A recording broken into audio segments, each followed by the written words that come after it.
Terima kasih Anda masih bersama saya di acara Kikendi dan tamu saya masih sama, Suparto dari desa. Desanya di mana tadi? Gunung Rejo, Kedung Pring, Lamongan.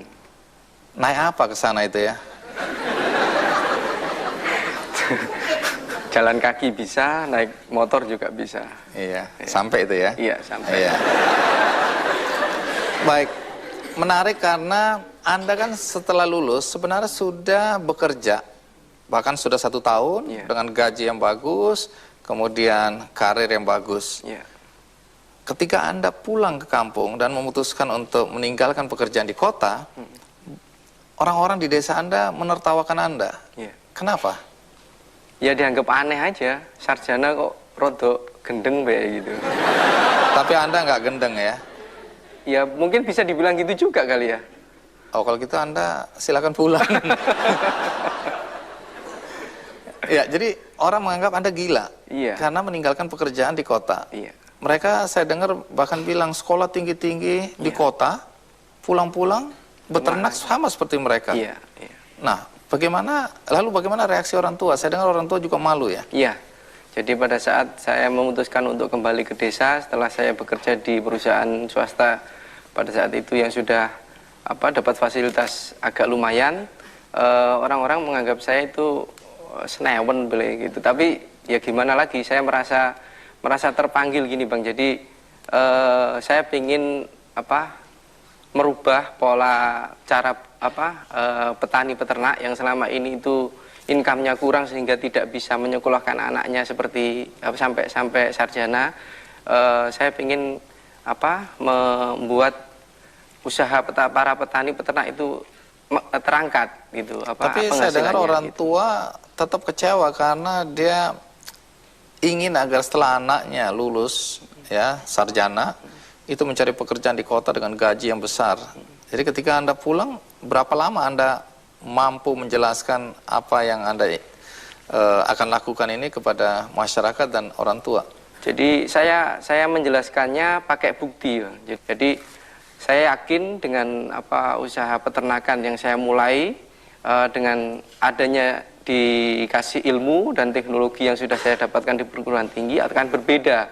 Dan itu saya buktikan dalam kurun waktu kurang lebih 3 tahun, orang yang dulu mencemooh saya, menyindir saya malah ikut. Tapi itu tidak membuat saya sakit hati kepada mereka. Mereka tetap saya rangkul, saya bina, saya kasih ilmu yang saya dapatkan. Kemudian peternakannya bisa maju dan berkembang sampai Untuk sekarang. Itu dibutuhkan 3 tahun. 3 tahun.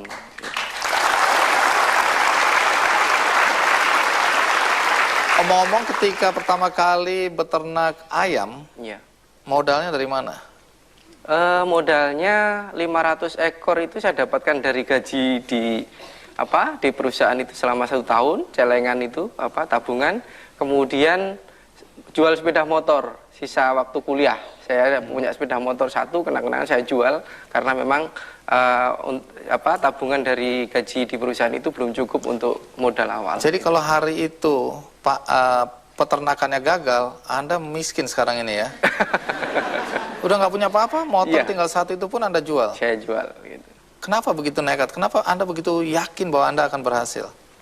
Ya, kalau kita tidak yakin terus gimana Bang? Ya harus yakin.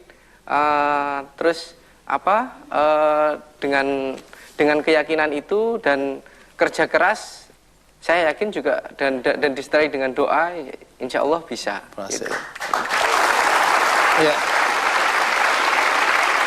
Kenapa waktu itu mulai dengan peternak ayam, bukan peternak lele misalnya, kambing misalnya? Ada ceritanya. Jadi di daerah saya itu daerah pertanian.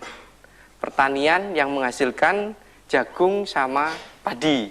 Nah, jagung sama padi itu ada limbahnya. Kalau jagung itu sebagai pakan ternak, kalau padi itu ada limbah dedak sebagai pakan ternak juga. Nah, jagung sama padi itu dibawa ke daerah sentra peternakan di Blitar.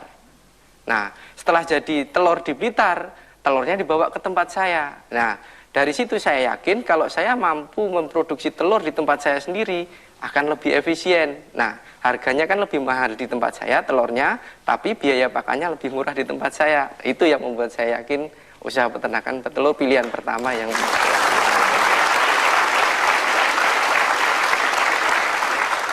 Saya kira Anda tebak gambar aja yang mana nih kira-kira. Kalau saya dalam berbisnis nebak ini mudah-mudahan yang ini aja deh gitu. Ternyata ada dasar-dasarnya ya. Iya. Apa bedanya cara Anda beternak dibandingkan dengan cara beternak masyarakat di kampung Anda sebelumnya? Ya, jadi kalau cara beternak orang-orang kampung kan tanpa didasari ilmu, tanpa didasari teknologi. Jadi mungkin efisiensi di pakan kurang, kemudian menjaga penyakitnya juga kurang. Tapi kalau cara beternak saya itu didasari ilmu. Jadi ada ilmunya mulai dari bagaimana ayam itu tidak sakit, bagaimana ayam itu bisa berproduksi optimal sampai 90% lebih, itu terus kemudian bagaimana mengolah pakan dari limbah-limbah pertanian dan sumber pakan yang ada di sekitar tadi sehingga biaya produksinya bisa ditekan. Nah, itu yang membuat masyarakat beda, di sana nggak mempertimbangkan itu tidak semua. Hanya sekedar beternak aja, ayamnya begitu kena pagebluk katanya mati, ya udah mati, besok beternak lagi gitu. Pagebluk itu apa? Pagebluk itu penyakit ayam. Ayam iya. gitu. Iya.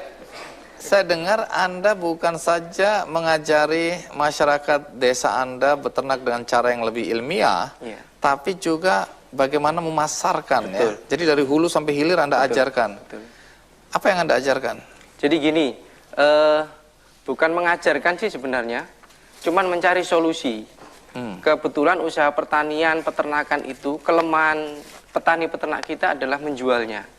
Mereka bisa berproduksi, tapi begitu menjual tidak punya nilai tawar, tidak punya bergaining gitu. Jadi kita ngegrup satu grup gitu, membentuk kelompok bareng-bareng. Nah kalau bareng-bareng gitu kuat, lebih kuat, nawar bahan bakunya kita juga kuat, waktu masarkan kita juga kuat kalau bersatu. Nah kita carikan solusi bareng-bareng, mulai dari pemasarannya itu kita bikin grup, kita pasarkan.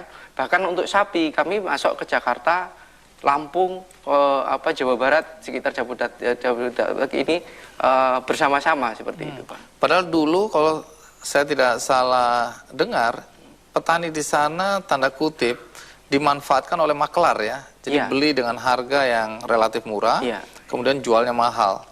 Dari margin keuntungan itu didapat oleh makelar. Betul. Nah dengan cara yang seperti sekarang? Ya, jadi seperti sapi aja, itu kalau rantai pemasarannya terlalu panjang tadi, ada makelannya, dari rumah ada belantik rumah, nanti di pasar ada belantik pasar, baru nanti sapi itu dikirim ke Jakarta. Nah, melalui kelompok kami dengan adanya seorang sarjana tadi, kita tembus rantai pemasaran itu, kita pangkas, kita mencoba mencari pemasaran langsung ke Jakarta, sehingga tadi keuntungan yang bisa dinikmati oleh para makelar itu bisa masuk ke kantong para petani seperti itu.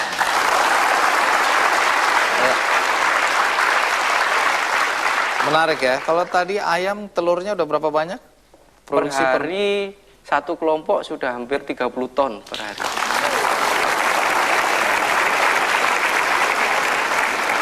Dulu sapi dimulai dengan kalau nggak salah 34 ekor sapi modalnya. Sekarang udah berapa banyak sapi di sana? Sekarang sudah ada 258 ekor sapi kandang. Lalu aset secara keseluruhan sekarang berapa? Kalau di ayam per 1000-nya itu sudah, kalau per 1.100 juta ya sudah hampir 35 M, tapi itu berkelompok, bukan milik saya sendiri loh Bang, milik bersama gitu. Jadi kalau di sapi sudah hampir 2 miliar kalau di sapi. Anda juga mengajari masyarakat di sana bahwa urin dan kotoran sapi bisa jadi pupuk ya. Dulu urin dan kotorannya diapakan? Kalau cara berternak dulu kan dibuang aja Bang, nggak dimanfaatkan. Sekarang itu bisa kita olah menjadi pupuk yang bisa kita jual. Urinnya bisa pupuk organik yang semprot, kemudian untuk kotorannya itu bisa dalam pupuk yang tabur gitu, pupuk organik tabur. Lalu perubahan apa yang Anda lihat terjadi pada masyarakat desa setelah Anda mencoba menerapkan ilmu Anda di desa Anda ini? Ya paling tidak perubahan yang terjadi mereka ngikut. Artinya apa? Berarti apa yang sudah saya mulai sendiri, kemudian 1-2 kita bareng, kita usaha bersama, sekarang lebih banyak lagi yang ikut beternak. Baik mau sapi maupun ayam. Nah, untuk ayamnya sudah lintas kabupaten, sekarang sudah 3 kabupaten ikut beternak dalam satu mengikuti jejak kami gitu. Jadi artinya dari usaha peternakan itu berarti ada hasilnya. Nah, kemudian para petani peternak itu sekarang bisa nyimpen, saving untuk menyekolahkan anaknya. Kalau dulu pertaniannya hanya 6 bulan sekali panen hanya untuk biaya makan, sekarang usaha peternakannya bisa untuk makan, usaha pertaniannya bisa untuk saving, untuk tabungan, dan bisa menyekolahkan anaknya, sehingga sekarang banyak sarjana di desa saya.